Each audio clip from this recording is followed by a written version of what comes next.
is up. As you can tell with my hoodie and my beanie, it is cold as crap outside. Good news, kind of bad news. If you don't know, I sold the C10. I hinted on Instagram that it was coming, that it was gonna happen, and I sold it, I'd say a month ago. If you don't follow me, you can follow me right here on Instagram. It's at my cars are my kids, and you would have already known that. But anyways, I just had to tell the channel. I was kind of dreading it because I know a bunch of you guys like the C10, but I sold it.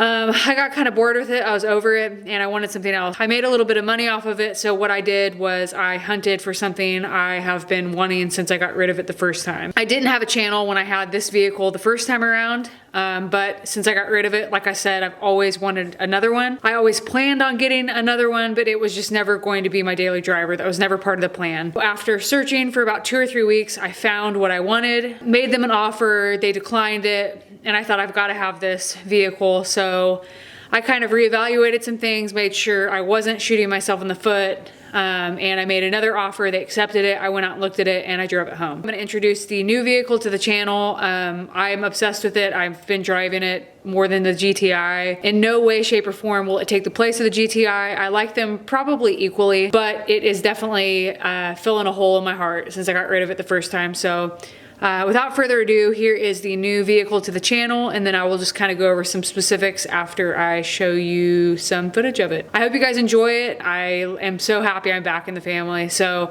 without further ado, here's the new vehicle to the channel.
All right, so this is my 2002 Wrangler Sport. Let's see, it has a 3-inch lift with 33-inch tires on 16-inch wheels. It is a hardtop, which this was all gross and faded when I got it. I have already done a video about how to restore that. It has these, I can't remember what they're called. I'll put it down below right now. I really like the color of it though. It reminds me of the tobacco colored seats that BMWs have. 4-liter, 6-cylinder motor. It comes with the sunshade for whenever I take this top off. It has an aftermarket radio. The speakers suck, but I can still hear music, so that's better than the C10 had. It is hooked up for KC lights that I actually got that are at my house. They're not hooked up right now. I don't know if I'll ever do those, honestly. Aftermarket center console because the guy wanted a glove box that locked, which I appreciate because whenever the top's off, it's kind of hard to keep things secure. 140,000 miles. The guy was meticulous. He had records and receipts for everything, which I love to hear as a buyer.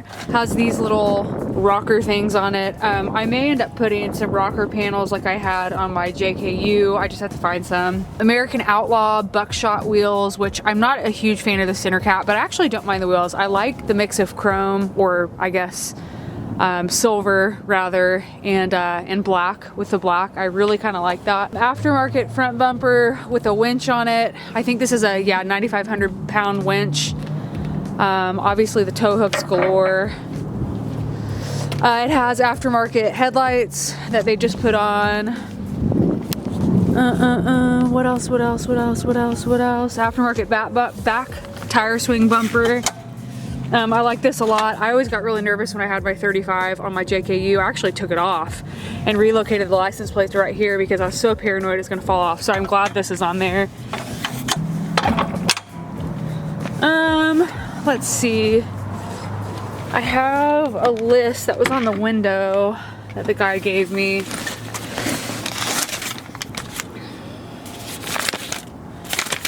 Let's see. All right, so like I said, it is a auto 6-cylinder, has heat and AC that work really well. Sound bar doesn't work very well. Upgraded Wrangler interior, that was the option I was telling you about a second ago. Airbags, that's good to know. I didn't even know if it did or not. Well, I guess it's right there. It has a 3-inch lift, dual exhaust that he put on. It sounds okay. The aftermarket stereo has a cold air intake, pro comp shocks that were installed a year and a half ago. Wheels and tires, showed you those. New carpet, which is all up here. He did not install the carpet in the rear, but I have that at my house. Aftermarket front and back bumpers, went over that. The new driver's seat, that was just reupholstered a year ago. New transmission that was done, what, 25,000 miles ago because of a leak. And then shows me the company in Tulsa. New rear end because of leak and worn gears.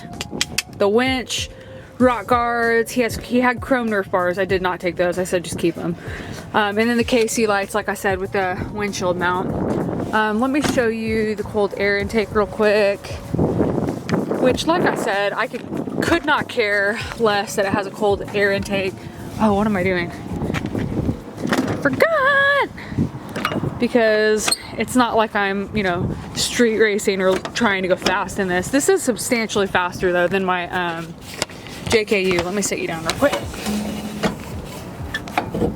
Oh my gosh, it's cold. Okay. For the sake of not having to put this little thing up, I'm just gonna hold it, but here's kind of what the motor looks like. It's pretty clean. And then there's the cold air intake right there. It's K&N. Nothing really to see under here besides that. The paint is in not that great condition, but in a sense it doesn't really matter to me just because this is gonna be off-road a bunch, not crazy rock crawling or anything like that, but it's definitely not gonna be treated like my GTI. So the fact that somebody kind of already messed up the paint makes me feel a lot better. The paint's in a lot better condition than the C10 ever was. It's just not in great condition. So I kind of went through and clay barred some of it, and it's just so bad it wasn't even worth my time. So I clay barred a little bit and then I was like, forget it. I compounded some of it as well, half of it, and then polished and waxed it. And I went and looked at the other side and it looked exactly like the side I had just done. So needless to say, I did not waste my time doing the other. You know, there's some dents and dings. There's some oxidation looking stuff right here, but you know, from 15 feet away, like the C10, it looks like it's in phenomenal condition, the paint. It's just really when you get up close to it, this will be easy to paint. But the kid who drove this, he would drive it to and from Stillwater to Tulsa, and that's an hour and a half drive.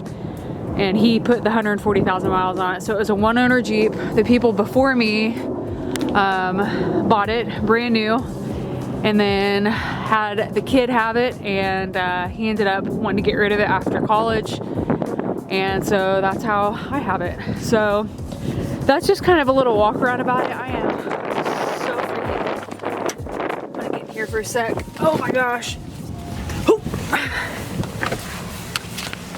It definitely is a lot harder than getting in my other Jeep. It has a great spot for a camera. But like I said, it is, I don't know why it's so cold outside. It just like overnight got really cold. Focus on myself. So that is it. I am so excited to have a Jeep again. I test drove it after they accepted my offer, or what I'd be willing to give based on what I saw on the internet. And I just could not stop smiling. I love Jeeps. I have always loved Jeeps. And ever since I got rid of my first one, I knew I always wanted another. So that's why I am in this right now. I'm so happy to have this. And I'm not really 100% sure everything I'm gonna do yet, because it already has a lot of stuff done to it. The lift, the rear bumper, the front bumper. I may get rid of the winch. I'll never use that, honestly. Or I may keep it just since it's already on here. But I'm really not sure what plans I have for it yet. I still kind of have to collect my thoughts on it. I've only owned it for about a week and a half. Four-wheel drive works great. The transmission, like I said, is new, but it definitely drives like a Jeep. Like, I don't know if you've ever driven an older Jeep, because my JK didn't drive like this, but older Jeeps literally feel like they're floating either on a cloud or water. It's bizarre, but there is nothing like driving a Jeep, or owning one for that matter. So, like I said, I'm happy to be back in the family, and I will end this introduction with some photos of the Jeep that I took, or I'm fixing to take. But I had to let my hands cool or warm up because they're so freaking cold. So I hope you guys are excited. Super, super stoked to be back in the Jeep family. I adore the Jeep community. They're the nicest people. And yeah, that is it. Thanks for watching.